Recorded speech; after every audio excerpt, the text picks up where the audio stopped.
Привет! Здравствуйте! Я Таня, основатель Russons. Сколько лет, сколько зим!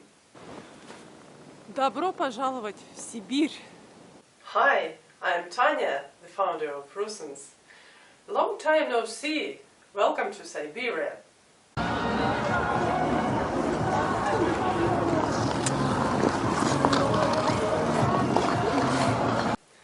In this video, I'd like to discuss a very important topic: how to ask and answer questions like a native Russian. This is really impressive when a foreigner speaks like a native Russian. Keep watching, because the way Russians ask and answer questions is different from the way English speakers do. I remember when I started teaching Russian, I found two big problems with my students. First, my students were quite good at answering questions, like good students. But they were completely stuck with asking questions in Russian. This is not good. In a real conversation, you need to ask questions more than you need to answer them. Russian culture is a culture of questions. We like good questions. We ask a lot of questions. Russians are philosophers. Есть ли жизнь на Марсе? Нет ли жизни на Марсе? Это науке неизвестно. Наука еще не в курсе дел. We say, в хорошем вопросе содержится половина ответа. We think the person is smart when he or she can ask good, intelligent questions like: кто виноват? Что делать? Что же будет с Родиной и с нами? В чем сила, брат? Сколько денег нужно для счастья? How much money is needed for happiness? And the Russian answer is: кому как? Кому как? Depends on the person. Philosophical and precise answer.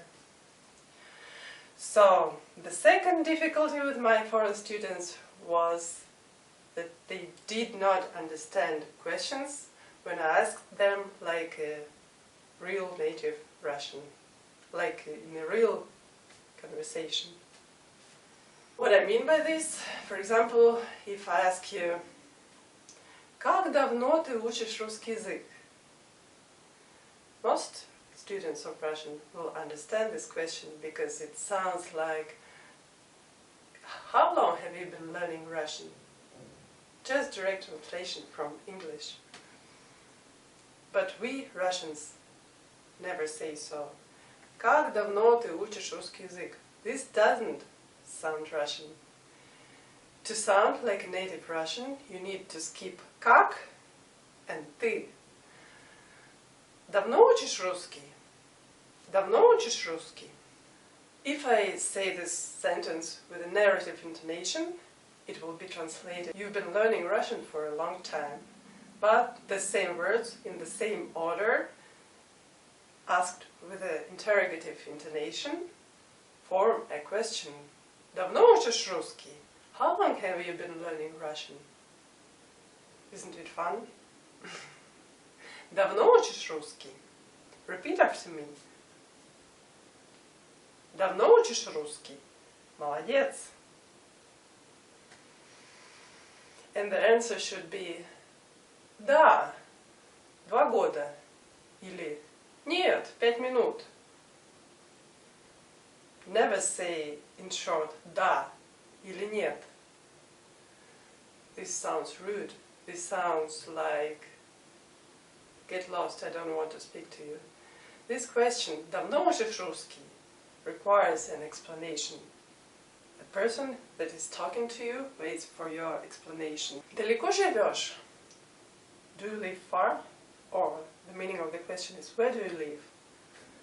Да нет, 5 минут отсюда. Да нет.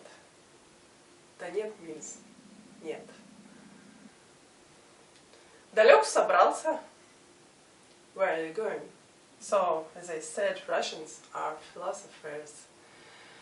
You know, there is a good reason for that. We have long, freezing winters, short, cold summers. Очень много снега. Хорошо, что у меня валенки. To feel a little warmer, we need to be a philosopher and we need to joke.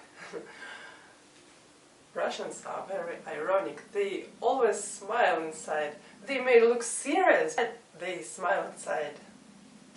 So to sound like a native Russian, you need to be a philosopher, you need to be ironic, and the last but not least, you need to be lazy. You need to be lazy and skip interrogative particles like kak and ty and all unnecessary words, if possible. Sometimes it's impossible to skip the words without losing the meaning. You should keep this in mind also. You may have noticed that intonation is very important in Russian questions. This is true. To be good at Russian, to be good at understanding Russian speech, you need to train your ear for the music of Russian. You need to understand the music of Russian. Otherwise, you will not understand that a person that is speaking to you is waiting for your answer, that he or she is asking you a question. I put the link to the post with more fun audio examples on how intonation changes the meaning.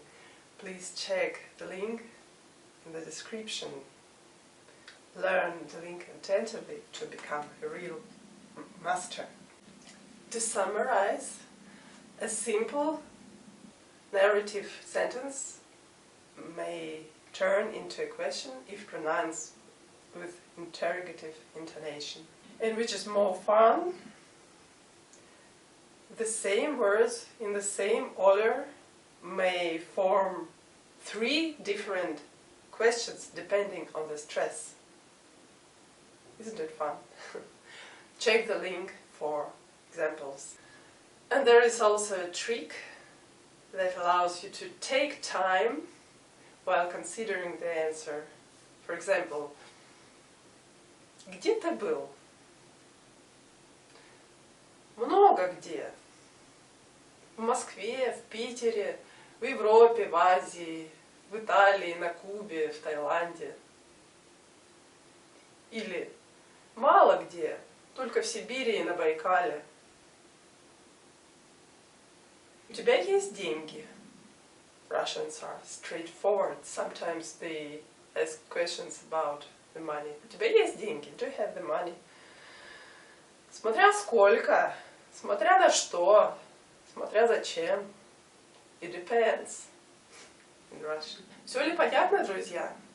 To practice, ask me a question in Russian in the comments to this video.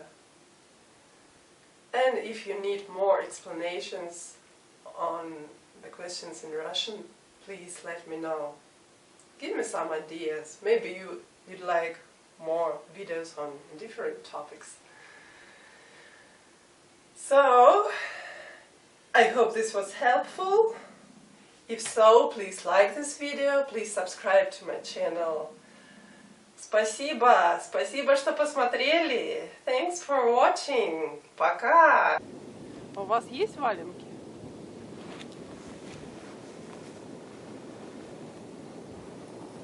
Создаются снежные скульптуры. Смотри, он там идет.